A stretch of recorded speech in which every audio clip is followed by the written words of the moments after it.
Also, Dr. Kaufman, we really, really appreciate your time that you're spending with us today to do this presentation. We're very excited to hear about your research. And everyone here has a copy of your bio. So I'm going to turn it right over to you and let you get started. Good, thank you so much. You. And thank you for being here today. First thing I always check is, do I have any service members in the audience? Okay. Former. Former? Which branch? Army. And where were you stationed? I was a helicopter pilot in Vietnam. Thank you for your service, sir. Thank you.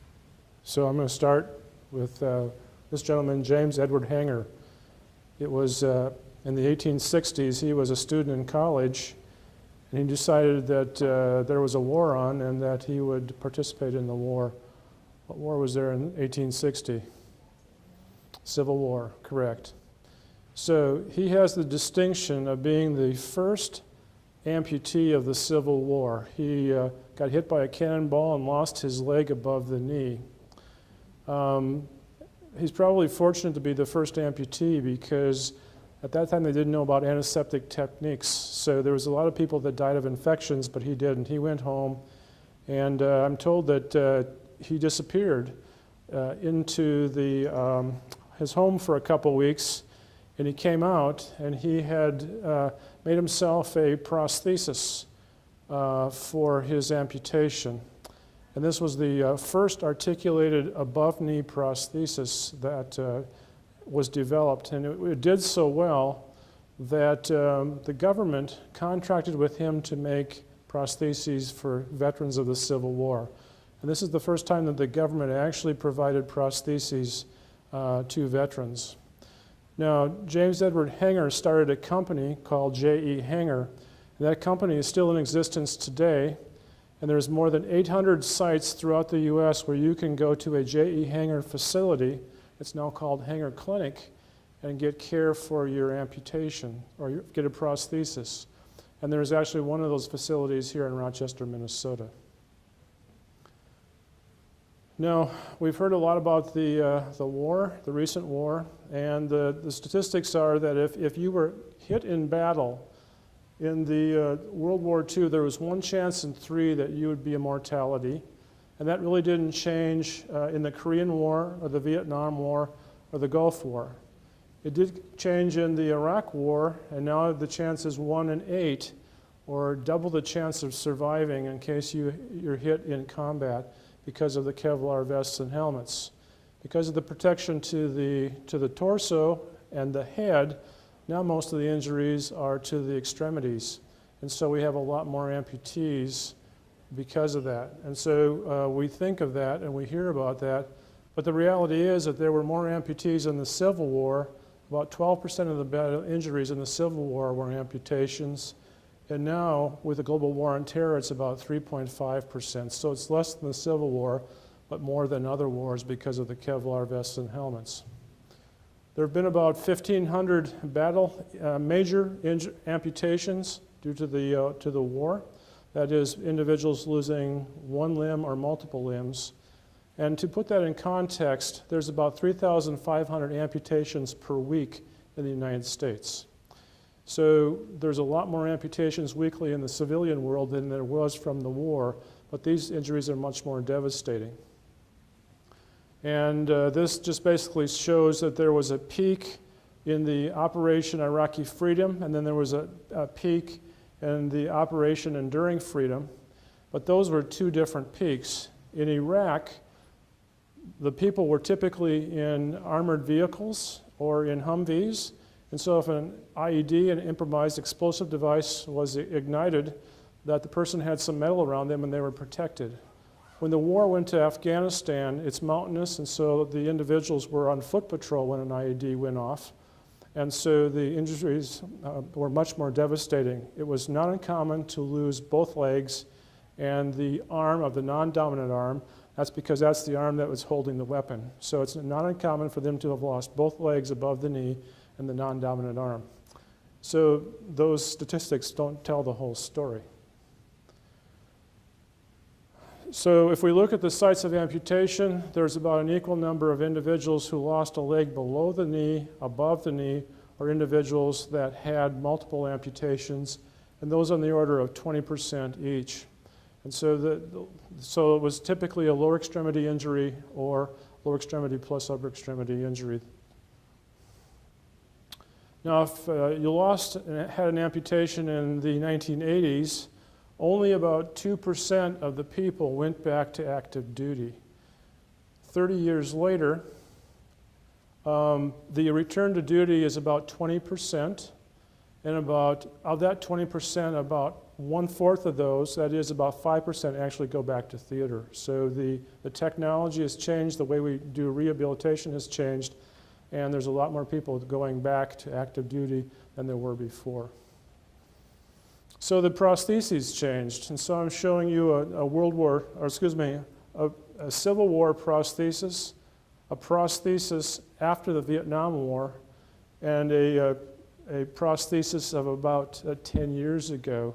And as we went from the Civil War, which is all mechanical, to the Vietnam War, the change in the Vietnam War was that the foot was much more active. It had a spring-like characteristic. The knee component was still a mechanical component, and now the knee component has a computer inside. So I've brought you an example of a microprocessor-controlled knee, and this was the first microprocessor-controlled knee, and I'll show you why that's important. So this is an individual with an amputation who does not have a microprocessor knee. All right, this is what's an old coming back? amputation. And that's not uncommon for an amputee to fall. In fact, the statistics are that about 1/3 of people over age 65 fall each year, but for amputees, it's about two-thirds that fall each year. And so falls are much more common in amputees than older individuals. And you can see that the falls can be devastating. So this is a video that was shot of the first female Iraq war veteran who had this microprocessor-controlled knee, and I'll pass that around so you can actually see what that feels like. And so in this video, the green leg is the prosthetic leg, and the red leg is the non-prosthetic leg. And what you can't see and what the person didn't know is between the two dark spots, there's something that's going to pop up from the floor, and it's going to trip the individual. And so you're going to see what happens when a person gets tripped. So let me play that.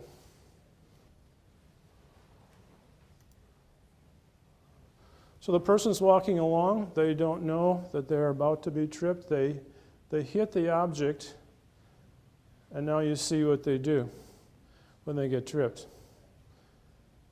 Now, this is very expensive prosthesis, and if you take a look, the person really doesn't use that green leg, do they? They hop on the good leg. And so we showed this to people that are rehabbing amputees, and they said, oh yeah, they do that all the time. So you have a very expensive prosthesis, but it's not being used. So I have a colleague in Chicago, Dr. Mark Grabiner, who's been working on preventing falls in older adults.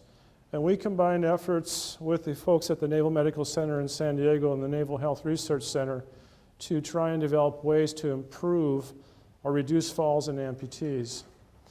So this is that first female Iraq war veteran. And what we're doing is we're training her to learn to use the prosthesis. So I've got videos here of training day 1, TD1, and training day 5, TD5. And so this training occurs over 2 weeks. The training is about 30 minutes in each session, and it's about 5 sessions over a 2-week period.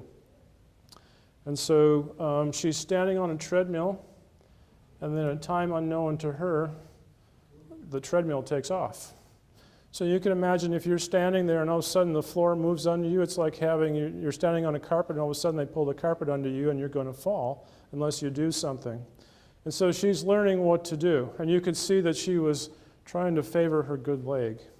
Now this is training day 5, and this speed is 35% faster. And you can see now she's using that prosthesis. And this is training day 5 at a speed that's 50% faster than on training day 1.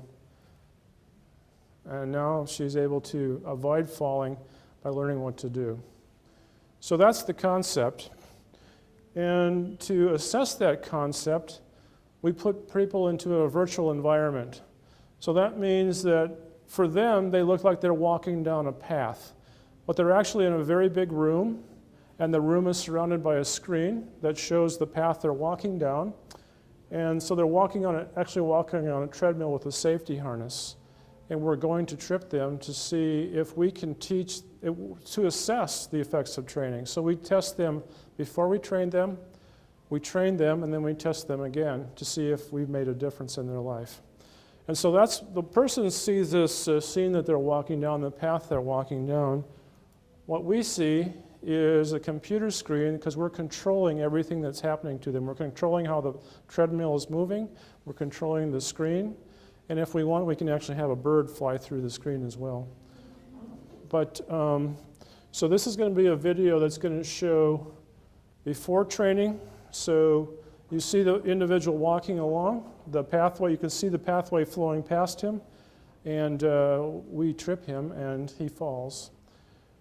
So to make sure that wasn't a fluke, we have him come back a second day.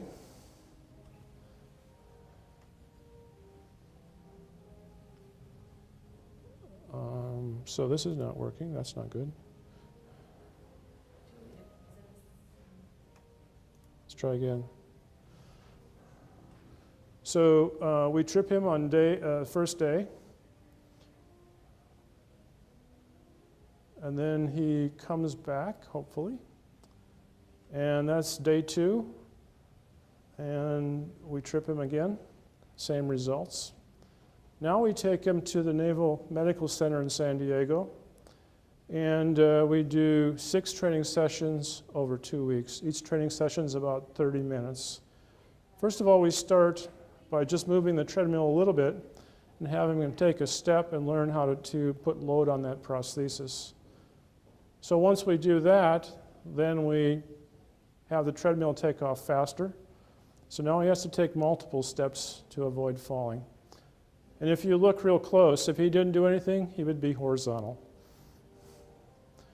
Now once he does that and accomplishes that, then we actually have him walk, and we try and trip him while he's walking. But now he's pretty well figured it out, so that we're no longer able to trip him.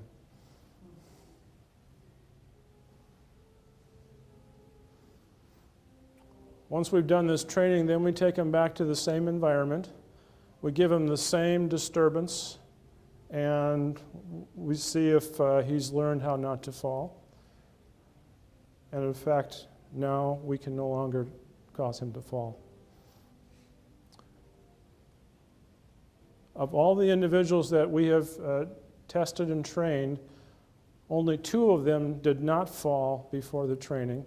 And some of them actually had come to us from being out in active duty. Some had been actually in theater, and yet they had not fully learned how to use their prosthesis.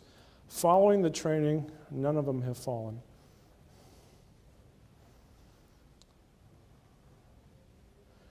So I'm going to pause there, because I'm going to then change gears just a little and talk about some advanced prosthetics, but let me see if there's any questions from anybody. Okay, no questions. Then I'm going to talk to you a bit about developing advanced prosthetics. And I'm going to talk to you about this gentleman who is an Iraq War veteran. He's lost both his legs above the knee. He's a very skilled individual, as you'll see.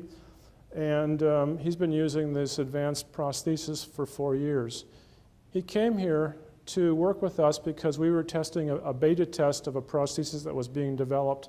So you're going to see a comparison between technology and technology that's being developed. And what's remarkable is this person has lost both legs above the knee, and he's up and he's walking very well.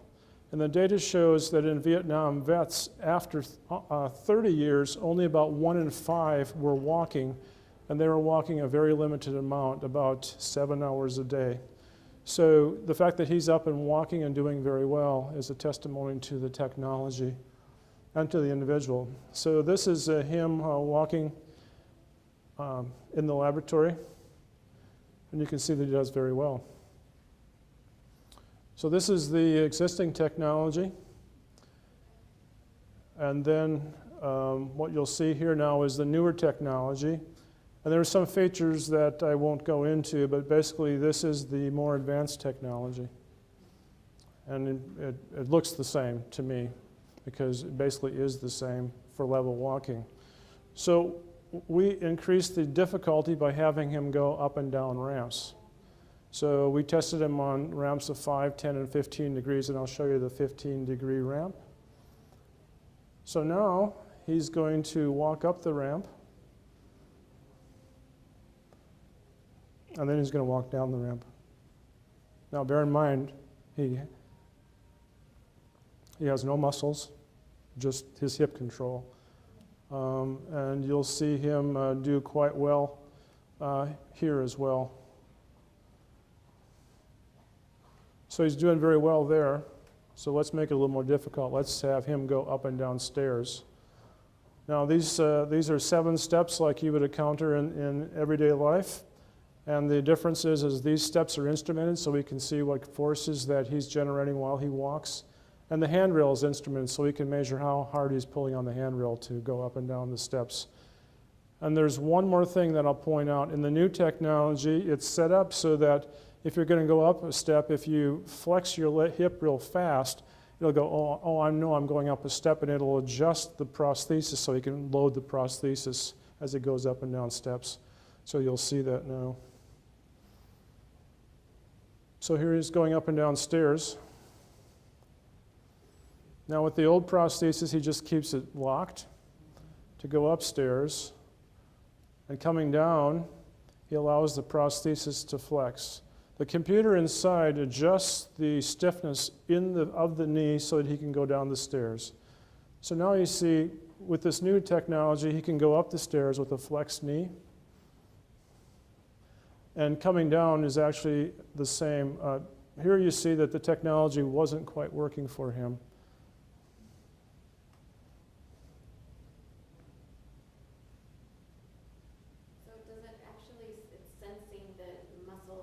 It's sensing the fact that he flexed real fast, it's sensing. And then when he comes down, the way he's loading it, it knows to adjust the stiffness so that he can actually, as the term is, ride the prosthesis down. Yep. Now, the last thing I'm going to show you is I'm going to show you him running, which is more difficult. So this is running, first of all, with the older technology. Pretty amazing to see that, isn't it? And now this is with the new technology. Oh, something happened. So I want you to help me understand what went wrong here. Why did he fall?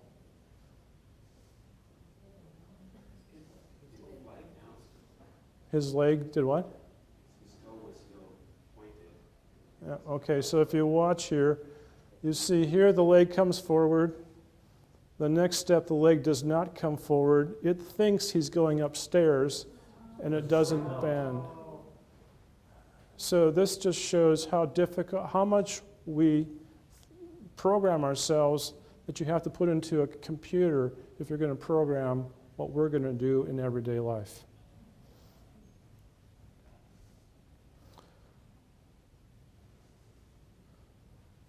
Now, I was fortunate to meet General Dunford, who is now the Commandant of the Marine Corps. And he said, these are not statistics, these are people.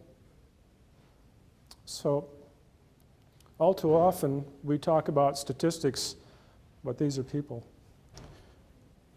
So I'd like you to meet Staff Sergeant Heath Calhoun. He was the individual in these videos. And I'd like you to hear his story.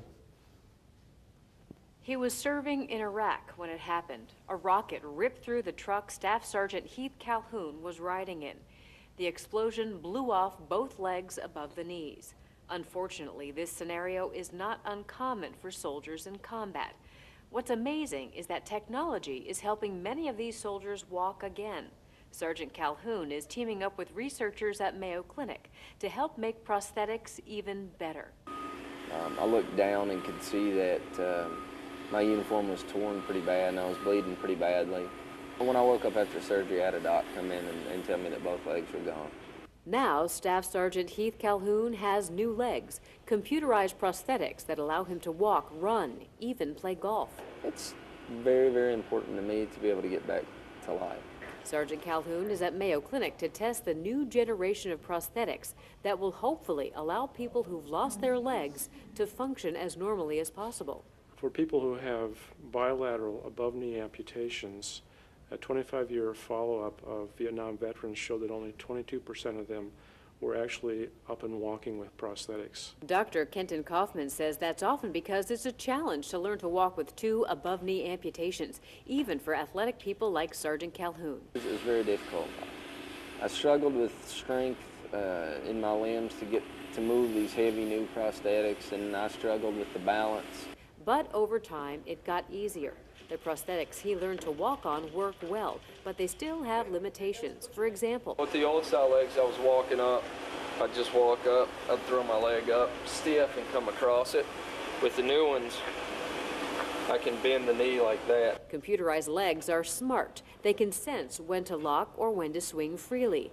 New models are getting even smarter. As the prosthetic devices get better and have more computational power, they are getting to the point where more and more people can use them. And that's what Sergeant Calhoun wants. He already gave his legs for his country. Now he's giving his time to help make it easier for others who've lost their legs to get up and get back into life. Sergeant Calhoun is more than an athlete. He's an Olympic caliber athlete who competes in downhill skiing. The devices Sergeant Calhoun tested were supplied by Hanger Prosthetics, and he's able to push these devices to their limits so researchers can develop better ways to help people who've lost their limbs walk again. For Medical Edge, I'm Vivian Williams. Now, how many people watched the Olympics last year? Everybody. How many people watched the Paralympics? It's very good because they don't televise them. But you can find bits and pieces on it. You can, and to me, these are the real, true heroes. So, this is Staff Sergeant Calhoun at the Olympics, and he got a silver medal. This is him on the award stand. So that was a year ago, a little bit more than a year ago, that he competed in downhill skiing and won the silver. So that's a testament to the human spirit. So thank you.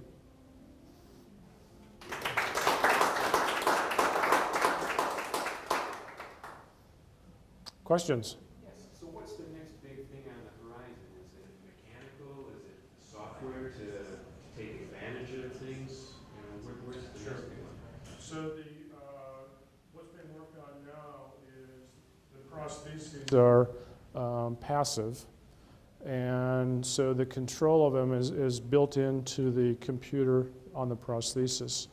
And now people are working on using either the muscles, the nerves, or the central nervous system to control the prosthesis so that it's more natural, and then to also provide sensory feedback to the individual. So that's the frontier right now.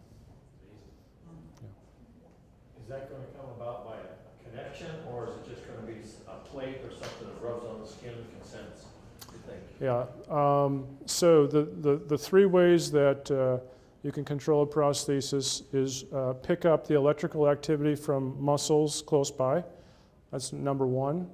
Number 2 is they actually go in and take the nerve and move it to different parts of the muscle and then put an electrode over that part of the muscle. So when you think, for example, move your leg, the electrode will pick up that and the leg will move or will change its characteristics.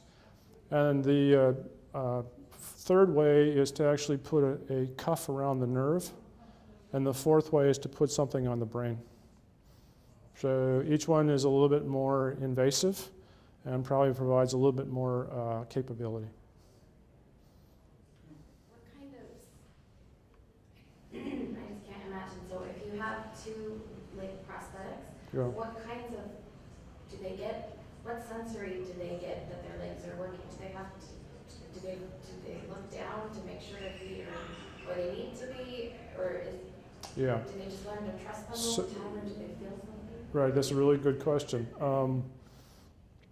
So anybody who has a prosthesis right now does not get any feedback. So it would be the equivalent of walking on stilts.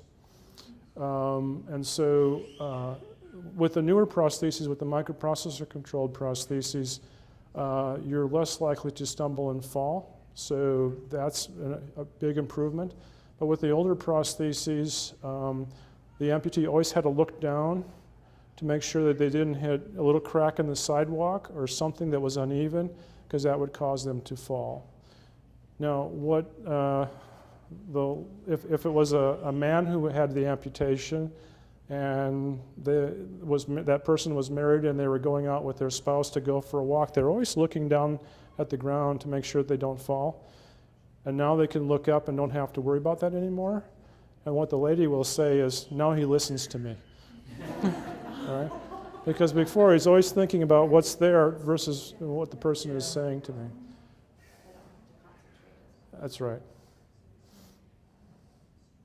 One other question. Sure. So the one where he was running, and the older technology, it looked like he ran a little better, and Yeah. the newer one, he thought he was going to go upstairs. Right. Has that been helped? Is there anything? Yeah, so that was a beta test. So now that's worked out. So now you're more likely to get that technology than the one that I just showed you. Yeah. Mm-hmm. I coached a kid in high school football 30 years ago that had amputation from here down, Yeah. and he had a prosthesis Yeah. for that part, and the kid was actually phenomenal. Just played unbelievable football. He was our starting center, and he was a very big kid, 155-pounder starting center in high school football team. But he adapted and really got explosive. The only thing is once in a while his foot would fall. It was a lot by Screw. Allen screw, yeah, Yep. fall off. We'd have to carry him off the field. I mean, it was hilarious. That part He actually. also high jumped 6'2" for me. Wow. Off the one leg, he had the approach, and he'd come in and just Yeah. watching that was reminded me of him. Going through the learning process. 'Cause he had it amputated in the 7th grade, and as a senior in high school, he high jumped 6'2". It's amazing. Yeah. Well, these are amazing athletes. So along those same lines, how much is the mental versus the mechanical versus, I guess you have to have that will to want to do it and all that kind of stuff, right? That's true, but I had this conversation with the Surgeon General of the Navy 6 months ago. And 20 years ago, if you were in the military and you had an amputation, basically when the skin was healed, there was no infection, and the scab had fallen off, you were done. That was it. He said, now the Surgeon General said, we're not done until the family's healed. So actually this year there's a big military conference, and the focus is going to be the new journey, because it is all about, making sure that the person is healed both physically and emotionally, and their family is healed. Dr. Kaufman, your patients have challenges getting prostheses and going through this and getting everything paid through insurance? Yeah, so that's also an important question. For the military service members, they don't have a challenge getting any prosthesis that they need, but for the civilians, they do. And the insurance companies are reluctant to pay for the newer technology, understandably so. It's more expensive. And so there is much more scrutiny for the civilian population to get advanced technology than the military population. And I'm working very actively to provide data to show that it's effective, so that people can get what they deserve. And it actually turns out that the way amputees are graded, there's words like, only ambulates in their home, limited community ambulator, athletic person. And so somebody who is a unlimited community ambulator can get this high technology. Somebody who is limited community ambulator cannot. But the work is now showing that somebody who is limited and gets the better technology actually does better, and they're more active and they have less falls. And so that's a project I'm working on right now, is a national study of people who are classified in a certain category where they would not get the high tech. We give them the high tech, and then we see if it's made a difference in their lives. And the short answer, at least anecdotally, is yes, it does. The first patient we had is in his 70s. He had used the mechanical technology, and when he converted to the microprocessor technology, he became more active. And then the study is that we put him back on the mechanical technology because we have this high-tech stuff as loaners. When he went back to the mechanical knee, he became fearful of falling, so he did less. And so he applied to an insurance company to get the microprocessor knee, and they denied him. So not an uncommon story, in spite of the fact that we could show that he did better. You use the analogy of a new car versus an old car. It's the same, but it's a battle that's still being fought. In fact, in one state, the insurance company says if you provide the new technology, you will get audited. If you provide the old technology, you will not. So it's that threatening. What kind of cost is associated with the precedent? Yeah, so I always make sure that I have that back before I answer that question. The price of the technology is about the price of a medium-sized car.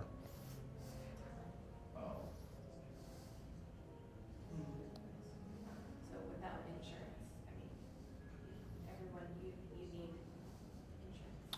insurance? Without insurance, unless you're of the means that you can buy the prosthesis, yeah, it's not going to be affordable.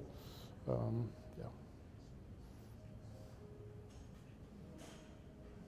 If someone gets fitted for a prosthesis, how often, I assume things change, people's bodies change. So if they have something, does it last for years or Typically, you can get a new prosthesis every 3 to 5 years. That's what insurance will pay for. Yeah. And the warranty on that matches the time to get a new one. So every year, you send it back to the company. They make sure that everything's working. They send you a loaner in the meantime. And then you basically can make sure that your technology is current and effective.